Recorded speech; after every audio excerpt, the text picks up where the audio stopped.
New age of media is about feeds and not videos. And here's the show to prove it. Making the #1 show of YouTube India today. Here's another one, just like that, which allows people to date in public. This show puts people in an uncomfortable position and then perform comedy. So you can see how these shows are creating interesting situations that can't be hidden behind the usual spontaneous scripted vlogs that we're used to seeing performed. People hate performances, like they see them and it's like an ad. You're tuned out the minute you figure out how it's having your attention.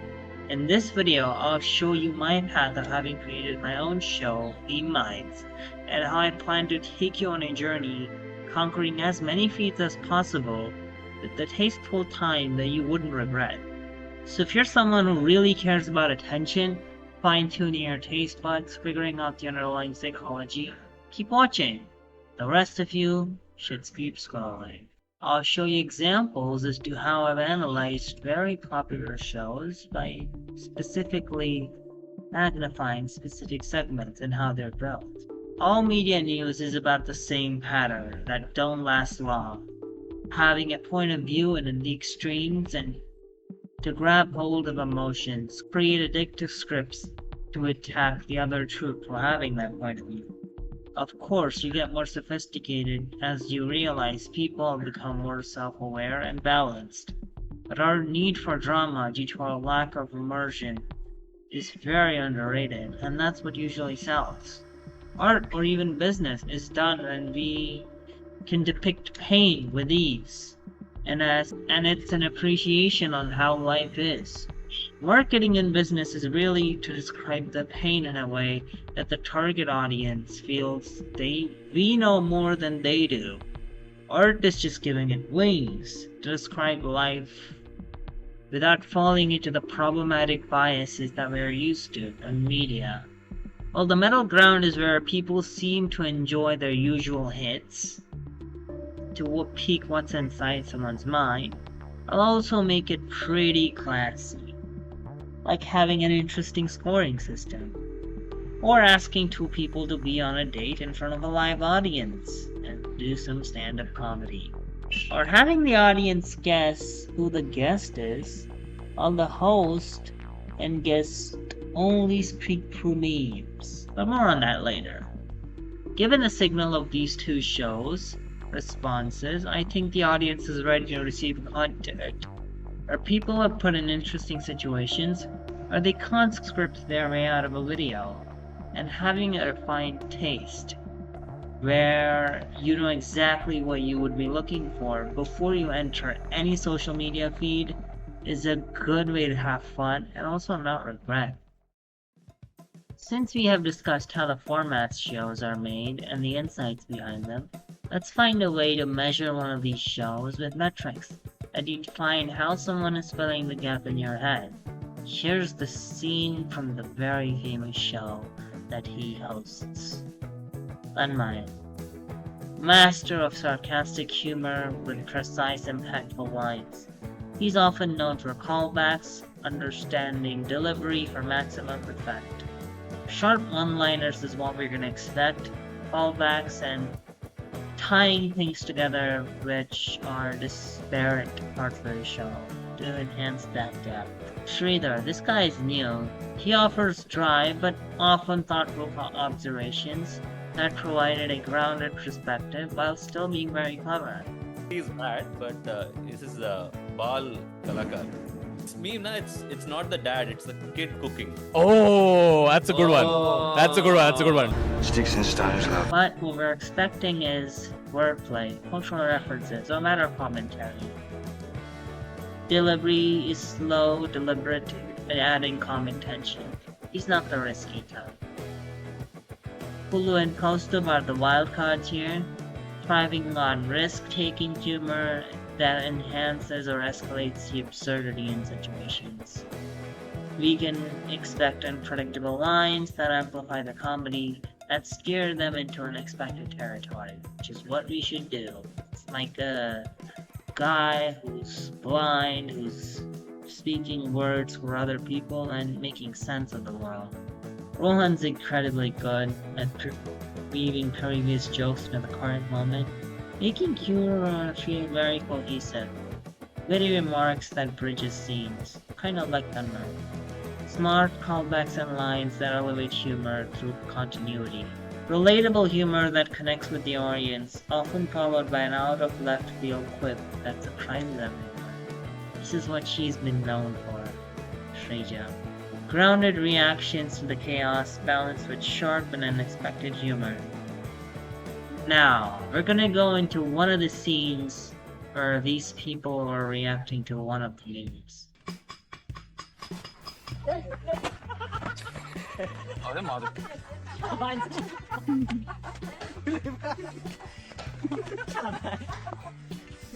क्यों boys ऐसे behave करते हैं मुझे समझ नहीं आता है.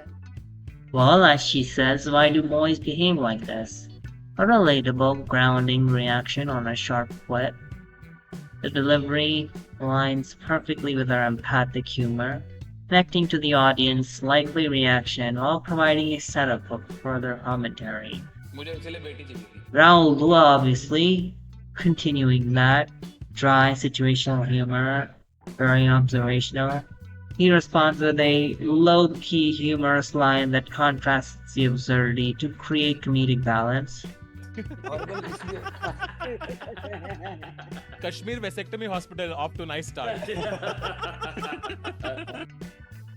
Tanmay, obviously, vasectomy hospital a nice start. A sharp, sarcastic comment with thematic relevance.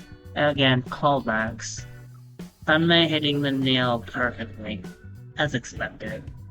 Shridhar एक मिनट 2-3 अच्छे जोक हो गए श्रीधर तू एक बता अभी. This is how boys say something on a lighter note. Sridhar, saying something on a lighter note, as always. Clever wordplay with deliberate pacing. क्या बोला? in 1975. Oh my I think I can. Hulu's chaotic version is chaotic humor and escalation, takes the risk well, shifts the focus on the delivery style, focusing on meta humor. He subverts expectations, but still reliably goes into his unpredictable persona. Shridhar भाई का मुझे I love him भाई honestly because ऐसी धीमी बातें मैंने मतलब सच बता रहा हूँ श्रीधर भाई. A slow pun on a lighter that fits his dry, measured humor makes it very effective. It's exactly what we would expect. Unreleased Rahat album. Obviously, Ron continues with a witty comeback, the callback, and a sharp remark. Ties everything together with a layered callback, delivering both humor and cohesion.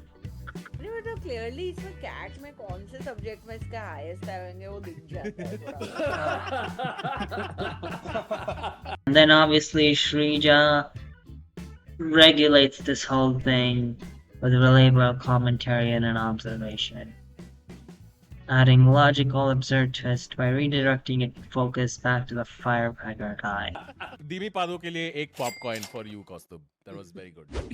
One thing you'll notice here, there always have to be content risk as the baseline and continuity keeps going.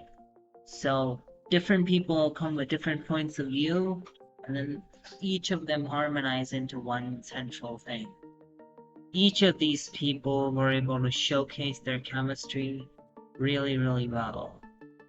First guy, usually someone like Tanmay or Ohan or Kulu are taking the risks, while Sridhar and Shrija or Raul were trying to continue and regulate the whole comedic script.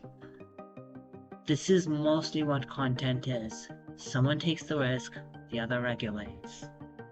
And the right synergy of both hit and regulation is what makes content work really well. Moving on to the next host. Now, this show's entire setup is putting an uncomfortable situation, which is dating, in front of a live audience. There's no way you know what's gonna happen. And most of these shows and formats have this kind of setup. That's the core. And as I document my journey telling you how I do it, I'll show you what are the underlying mechanics of how these things work. He's very quick-witted and humorous, often sets the tone of what to say with his sharp and observational humor, by making playful dynamics with his comments. He's using humor to diffuse tension and awkward moments. In a discomfortable setting where humor might rise, he usually keeps the lightheartedness cheeky and fun. Yeah, Nirmal is not that way. He's often dry and deadpan with a straight face, and that's his contrast. Other than Abhishek, who's a lot more lively and expressive. He's good at rifling on the awkwardness and continuing it, making it feel more natural with his quiet and sharp interjections. So, here we are. Spice things up. The segment itself begins with them setting up the stage by asking the girl and guy to engage in awkward small talk, which is a classic setup. This immediately sets the tone of the whole segment. We all know it's going to be funny, a little awkward, and very lighthearted, asking what they do, what their profession is. Abhishek initial exchange including calling out the number of fans cheering for the guy, 3 Geo fans. and commenting on Skull's profession, bringing the audience in. As playful jabs are running commentary, making it very clear that this is not a regular date, but a comedy show with plenty of room of offbeat humor. The race. Fried rice. Fried rice. Gobi Oh, Manchurian. Nirmal, become fried rice.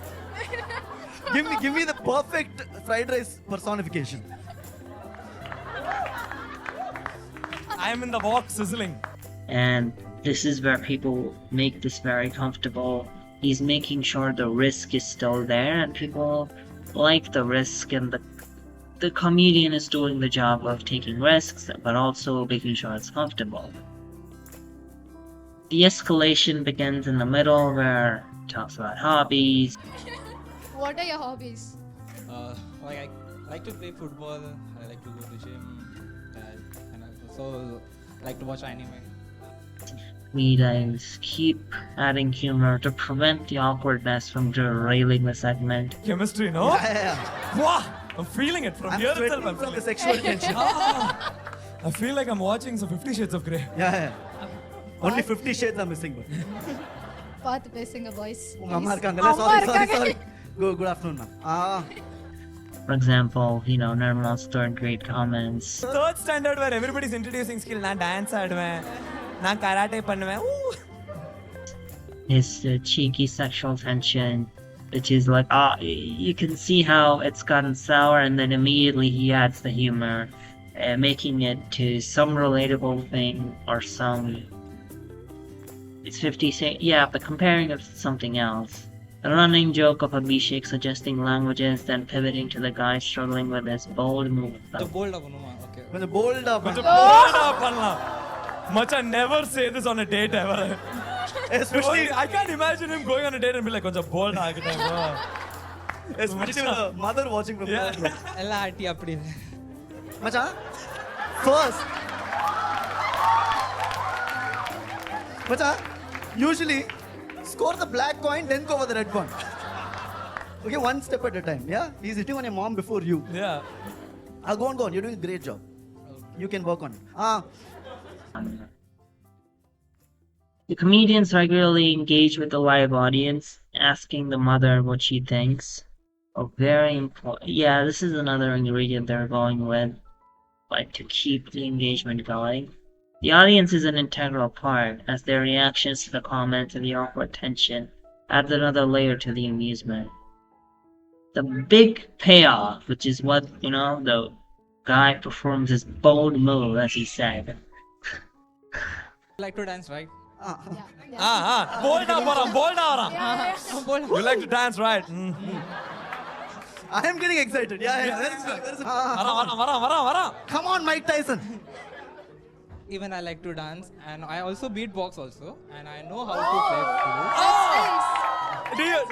Do you you wanna Can we hear? Yeah. Can you do beatboxing? Would you like to and dance? then we'll dance. Beatboxing. Yeah, he will do beatboxing. Yeah. Would you like to dance? I will give you company. okay. I will give you company. Don't worry. Yeah. Dance for later, dance for Okay.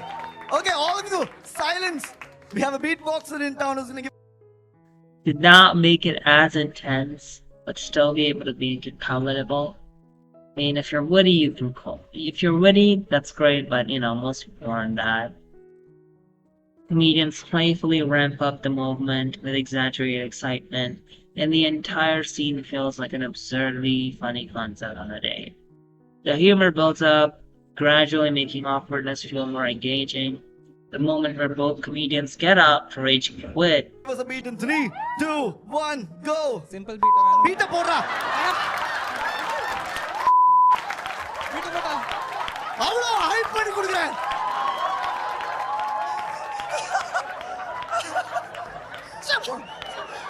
For the beat, Moxie can fully embrace it.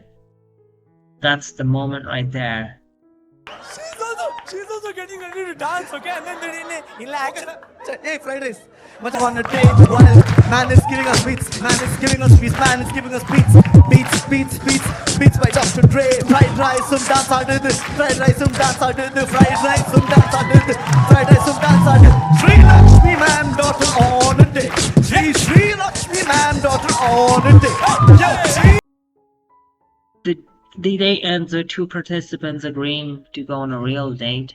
This light comedic resolution ensures that the segment remained fun, doesn't overstay its welcome by either not being witty or not having some relatable way to palatize it so that people know something relatable so that they can laugh at it.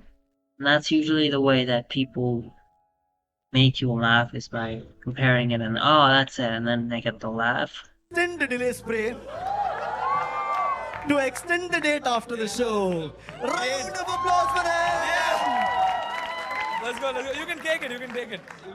Take it, dude. Enjoy. It's for you. Have fun. Macha, it's not a perfume. Don't put it in your armpit. Wow. So, a well thought out show doesn't just deliver humor, it understands the immersion and how it works, and actively nurtures it through setting up, and then obviously the interesting situation and the switching roles that keeps the joke flowing. And every moment feels authentic and engaging, ensuring the experience is palatable for the audience. This immersion is what makes content stick, and timing is key here. When the stakes are high, the show needs to have those polished touches in place, so that the energy flows naturally and the audience stay invested. One crucial aspect of keeping the show engaging and immersive is the setup. I've told this again and again, it's the structure of the show which does most of the heavy lifting. Without a carefully interesting setup, a content piece will get relatable and you'll fall into this repetitive loop of oh, he's scripting, or hey, he's too lazy, and you have this someone who's being authentic and honest, and then in the other sense, he's just scripted. And most people are both, but none of them are quite organized. And I think there's an organized way to do both, and we shouldn't really diss one or the other. And I think the nuance sort of goes away. And conditioned experiences makes the show. That's what conditioned experiences are usually what makes the show feel too familiar, and you don't want that. You want to make sure it's still pretty fresh and witty. So as we close this episode, you've understood how shows are typically going to be, and the design elements you need to look forward to, which is the setup, the roles that people play, and obviously the flow of the entire show. If this is understood, you'll understand 99% of the shows. That makes sense. And you'll have a parameterized way to understand each of these shows and what's worth your time. Obviously, in future episodes, I'll link into how we can improve our taste buds. I mean, time is a variable we can always improve upon, so better setups can come with better palettes, and better setups are better shows. Better shows are better opportunities for marketing and better product placements, and obviously everything good that comes out of more. And then there's more incentives, and the rest. So it's a self-reinforcing loop that adds onto itself or compounds onto itself. So yeah, that was the video, and I hope you guys loved it. I'll be doing my original show and showing you as I move along how I build it. I felt like this was a good base to start with so that people. I didn't want to say it, but I felt if someone wants to know it and they want to save time and only go for what's worth their time, and these are the elements they need to know. Thank you so much for watching, and I hope I'll see you in the next one. Bye.